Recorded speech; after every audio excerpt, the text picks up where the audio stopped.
In the wake of recent talks between US President Donald Trump and Russian President Vladimir Putin, the prospect of peace in Ukraine seems a little closer than before. However, for the conflict to finally end, Ukraine needs some assurances about its post-war security, and it appears that the US is ready to go above and beyond to safeguard the country's future. President Trump has even suggested that the US could provide all-important air support and turn Ukraine's skies into a no-fly zone, preventing a single Russian jet, drone, bomber or other aircraft from entering its neighbor's airspace. This is exactly the kind of security assurance Kyiv is hoping to obtain. It might be even enough to encourage Ukraine's president, Volodymyr Zelenskyy, to agree to a peace deal at long last. Trump initially confirmed that the US would be involved in post-war peacekeeping efforts during a meeting with Zelenskyy on Monday, August 18. When asked if that might include putting American troops on the ground, he answered, "We'll let you know that maybe later today." He went on to affirm that European nations would be the first line of defense for Ukraine, but added that America would also be involved in protecting the nation from any future attacks or aggression. We're meeting with 7 great leaders of great countries also, and we'll be talking about that. They'll all be involved, but there'll be a lot of help when it comes to security. There's going to be a lot of help. It's going to be good. They are first line of defense because they're there. They're Europe.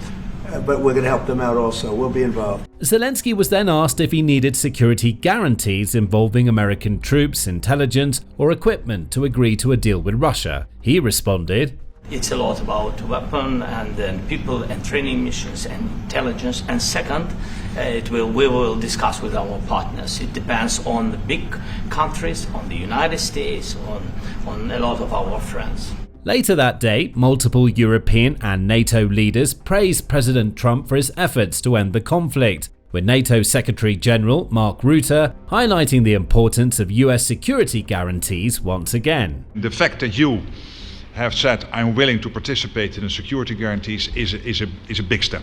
It's really a breakthrough, and it makes all the difference. However, Russia rapidly responded and ruled out any deals that might involve US or any foreign troops on the ground in Ukraine, with its foreign ministry stating, "We reaffirm our repeatedly stated position on a categorical rejection of any scenarios that provide for the appearance in Ukraine of a military contingent with the participation of NATO countries, which is fraught with an uncontrolled escalation of the conflict with unpredictable consequences."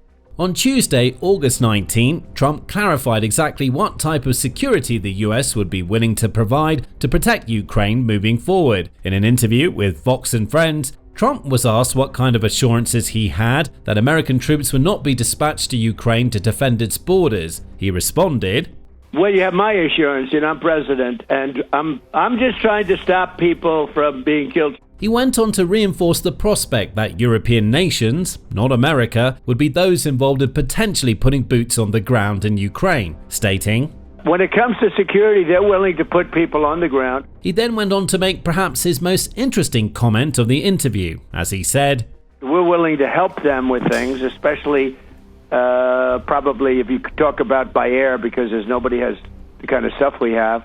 Trump provided no further elaboration on that comment, but experts around the world have already been wondering what exactly American air support could entail for the future security of Ukraine. Some have suggested that US combat aircraft could be involved in peacekeeping efforts across the region, and when pushed on this, the White House press secretary, Karoline Leavitt, did not rule it out. Look, that was something the president mentioned on his interview this morning. It is an option and a possibility. I won't certainly rule out anything as far as military options that the president has at his disposal. I'll let him do that. I can tell you he's definitively ruled out boots on the ground. Should American aircraft be involved in defending Ukraine, the skies above the nation could quickly turn into a no-fly zone, preventing any hostile aircraft from Russia or its allies, like Belarus, from flying in that area. The idea of establishing a no-fly zone over Ukraine isn't new. In fact, it was discussed very early on in the conflict. On February 28, 2022, mere days after the invasion began, President Zelenskyy urged NATO to establish a no-fly zone over his country, saying,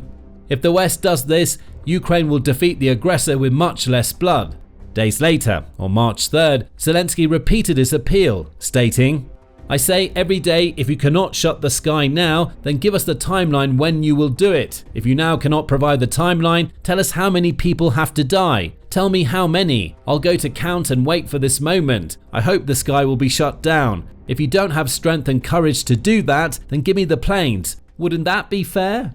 At the time, with the war only just beginning and Russia's long-term goals still unclear, the US and numerous other nations were unwilling to commit to such a drastic measure. The Biden administration and the US feared that setting up a no-fly zone could cause the conflict to rapidly escalate beyond all control, potentially triggering a full-scale war between Russia and the US if American planes were forced to fire on one another. NATO agreed, with the Secretary General at the time, Jens Stoltenberg, saying, "We are not part of this conflict, and we have a responsibility to ensure it does not escalate and spread beyond Ukraine.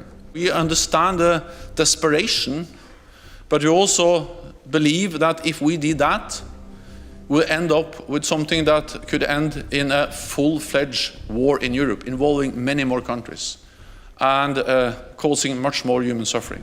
Indeed, the only countries that showed any real support for a no-fly zone back in 2022 were the Baltic nations, Latvia, Estonia and Lithuania, whose parliaments all voted in favour of the idea. It was no surprise at the time that so many countries felt a no-fly zone was an unrealistic proposition. It would have to involve US or other NATO aircraft being ready and willing to shoot down any Russian aircraft that enters Ukraine's airspace. That, without doubt, could have been a trigger for a much larger and more devastating conflict, and there are almost zero circumstances in which the US would agree to participate in a no-fly zone against Russia at a time of open conflict. But times have changed, and the war has raged on far longer than many experts and world leaders initially expected. Countless people have died, innumerable families have lost homes and loved ones, and there's an urgent, widespread desire to see this conflict come to an end at long last. And while the US wouldn't want to be engaged in a no-fly zone during a time of war, it would be much more willing to participate during a time of peace. Using its world-leading aircraft and military intelligence, the US, along with its allies, could conduct air policing missions over Kyiv, scanning the skies for any suspicious activity and being ready to rapidly respond to any violations. There is a precedent for this, as US aircraft and personnel have often been involved in air policing missions over the Baltic states and other parts of Eastern Europe, like Poland. Other countries also appear to be on board, with the prospect of a no-fly zone and air policing over Ukraine. Earlier in the year, when European leaders were debating whether or not to send troops to Ukraine, a senior government source from the United Kingdom told The Times that the UK would be willing to participate in an air policing mission and deploy its own Typhoon fighter jets to the area. The source added that significant numbers of aircraft would be needed, as well as air defence systems to defend the jets in case any conflict or skirmishes broke out. There's no doubt that even with willing participants, any air policing mission over Ukraine would be a huge undertaking. The country may be notably smaller than Russia, but it's still a vast space, extending over more than 233,000 square miles or 603,000 square kilometers. It has an extensive border with Russia, stretching around 1,400 miles in total, or close to 2,300 kilometers. Protecting the country's skies and borders would be an intensive, round-the-clock mission, demanding efforts and investments from numerous nations. Those nations, as well as Ukraine itself, would also have to agree on how any air policing mission or no-fly zone might work, and what actions would be taken if Russia or any other hostile force entered the country's airspace.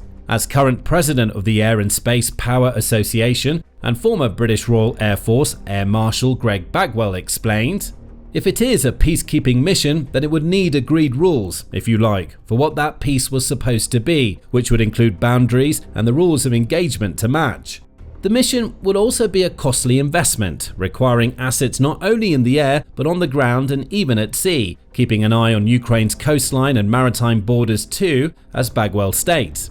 Peacekeeping is often about keeping two sides apart. In this particular case, let's be honest, we're pretty much talking about keeping one side out. I'd be expecting that policing to be done almost exclusively on the Ukrainian side of that line, and it would be both to keep an eye on any air activity and any potential encroachment, but it would also be used to keep an eye on anything going on the ground, both at the border and beyond.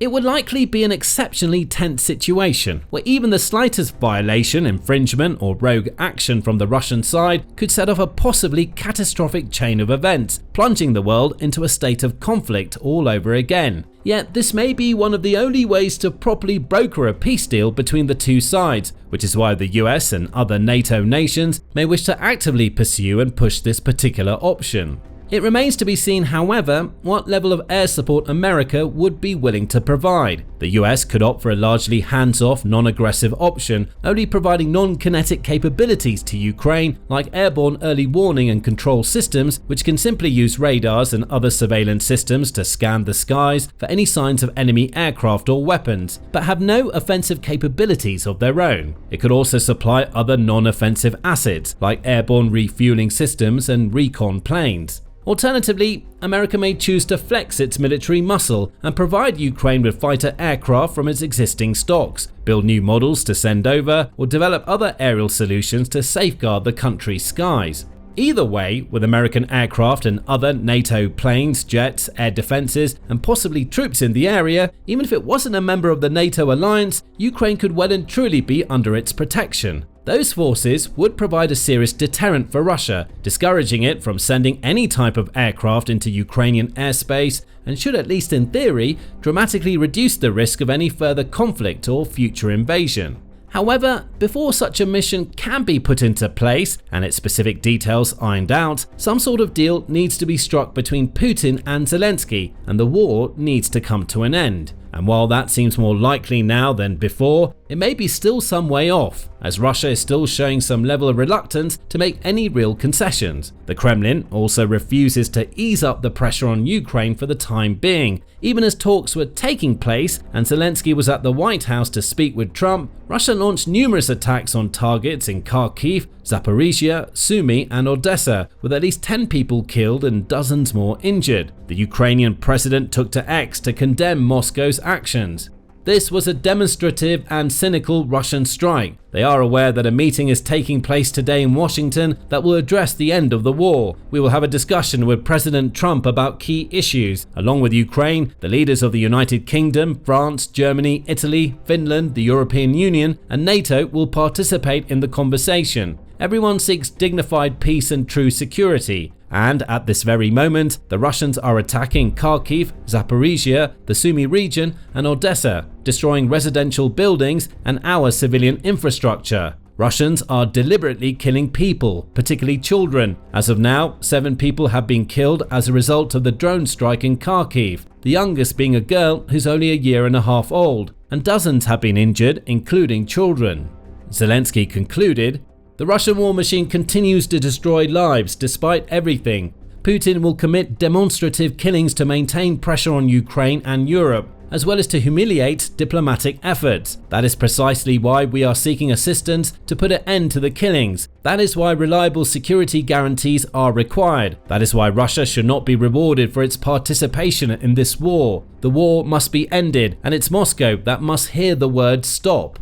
Now, it's clear to see that Russia intends to keep on attacking Ukraine day by day, night by night, for as long as the war goes on. Even as peace talks progress, bombs continue to fall and drones continue to soar across the borders and hone in on both military and civilian targets. Kremlin officials have also quickly downplayed any prospect of an imminent peace agreement. On August 19, Russian Foreign Minister Sergei Lavrov told the state-operated TV channel Rossiya 24 that Moscow would not refuse talks with Kyiv, but stated any prospective summit between Putin and Zelenskyy would have to be arranged step by step, gradually, starting from the expert level and then going through all the necessary stages.